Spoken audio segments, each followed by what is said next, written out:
Right now, Ukraine's capital city is under attack as Russian forces close in. Political analyst Ric Epps joins us again with the latest developments. Ric, good morning to you. Good morning, Christine. Sometimes I wish it was, on better circumstances that we get to talk, but I feel like the Grim Reaper. Right. I mean, just.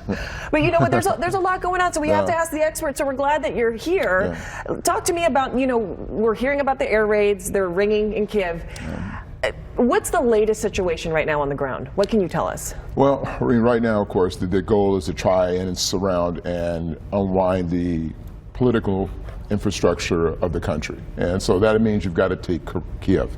And certainly when you look at the situation right now, yes, there's a lot of fighting going on. The question is, how far is Putin simply looking to remove him or to create a puppet government in that situation? But right now the fighting is going on. He's encircled the country all around.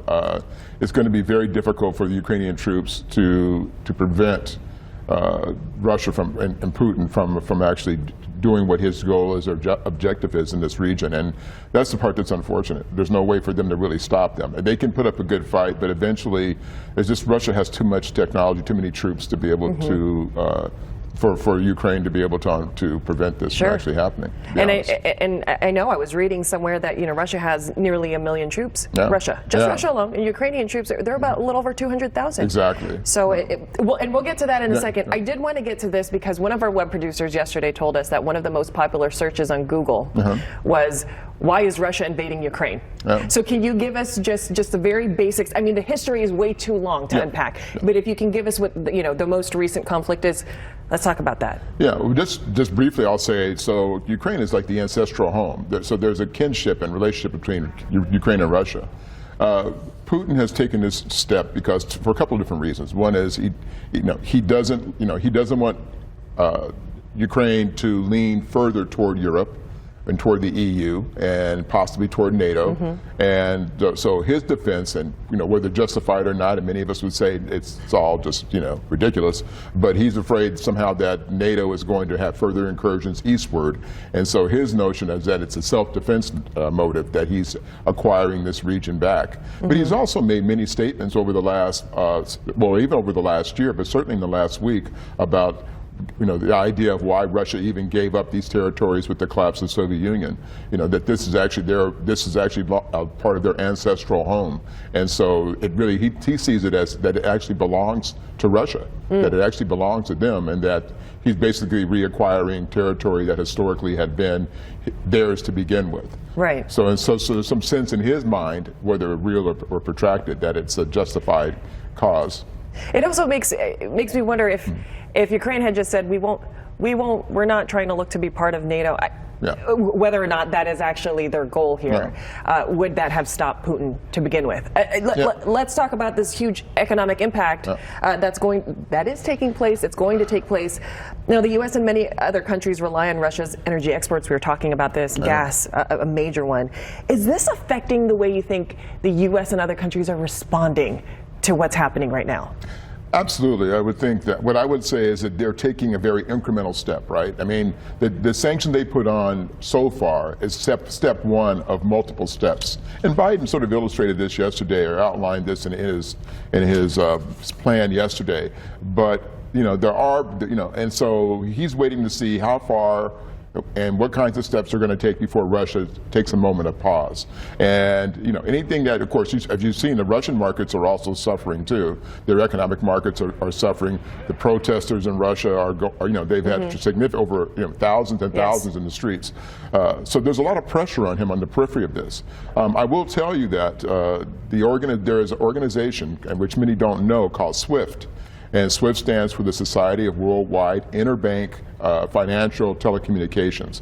It is basically the global plumbing system for the financial networks for most of the major wealthy countries on the planet. This is how they do their business. It's also the way they control or are able to coerce any country that doesn't behave properly.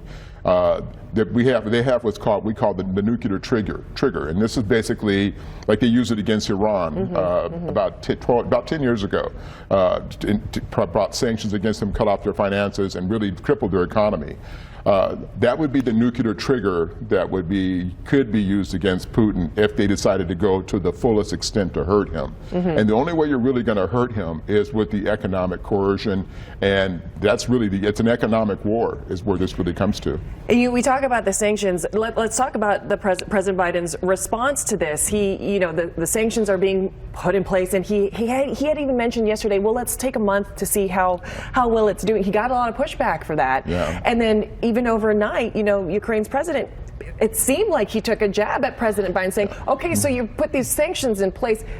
Is it helping? Yeah, and right now I'd say it is not helping at all. Putin doesn't care about this, and because the reality is it's sort of a veiled threat, because again, everybody's trying to shuffle around to figure out how to keep the balance of the global economic markets from collapsing, right? So this is really, sadly enough, it all comes down to a money game, and so the U.S. has to be very careful. There's this interesting sort of codependency for all the global entities. The G7 are all globally tied together, right? Those 7 wealthiest countries that control basically the global markets of the world, right? And so they're sort of like tethered together in this codependent relationship, and if one collapses, then they all start to fall. They all feel the ripple effect, and that becomes a bigger problem in this.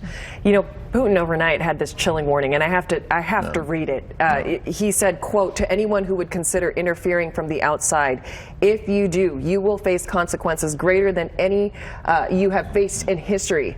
How do you see this progressing? How long is this going to take? Putin has, this is a very common threat by Khrushchev said the same thing back in the 60s about they will bury us, right? There's always these, bellicose statements. However, Putin has the ability to unravel a lot of things. But I will tell you also that even though he's acting in a way many would say is crazy, and many have called him crazy, the other part of the reality here is that he also recognizes he's not trying to kill himself. Right, he's not trying to self-destruct, and he doesn't have any messianic, self-determination. What he does sense is his place in history. He has this sort of delusional self-notion that his place in history will be dictated by how he creates by recreating old Russia. And so that drives his sort of psyche about how he sees this. But I would say that he's in his notion of just trying to acquire those territories, and with China's help, by the way, China has been, this is the backstory that we didn't discuss today, but China has been instrumental in basically blaming both sides and sort of staying out of the fray. If China gets in and supports Putin, especially economically speaking, then we've got a bigger problem. This gets much messier with China, and China has been very tepid on responding to or even criticizing Russia on this issue. And it's interesting you bring that up, Rick, because as much as we have all eyes right now on Russia and Ukraine, something also tells me where else should we be looking? Exactly. And so you bring up a good point. There's so much to unpack here. And with social media these days, I just wanted to mention, we are seeing a war differently than before, when we would rely on journalists to bring back the video or maybe surveillance video. Now we're seeing people with cell phones, and we're getting kind of up close and personal to the elderly women, to the mother and children, to the men who are now under this martial law that 18 to 60 cannot leave because they may potentially, they probably will have to fight. Yeah, they probably will have to fight. And then what happens with that, just real quickly, is that there's humanitarian crises. There are over 100,000 Ukrainians who have now left the country, and a lot of them are pouring into Poland. I have a colleague of mine whose family just contacted just last night, and they were on their way to Poland trying to get out of the city. So, and this is from Kiev, and so there is a holding breath, and while the rest of the world sort of wait jockeys around politically to see what's going to happen. This is where we have to wait and see what's going to transpire in the next few days. Absolutely. Oh, Rick, I'll tell you what. This morning I woke up, I said my morning prayers, and I said, we are so grateful. We're waking up. We don't have to worry about the missile coming through the building at this point. So for now. Yes, so, Rick, thank you so much for your time and your insight. Good to see you, Christina. Thank you.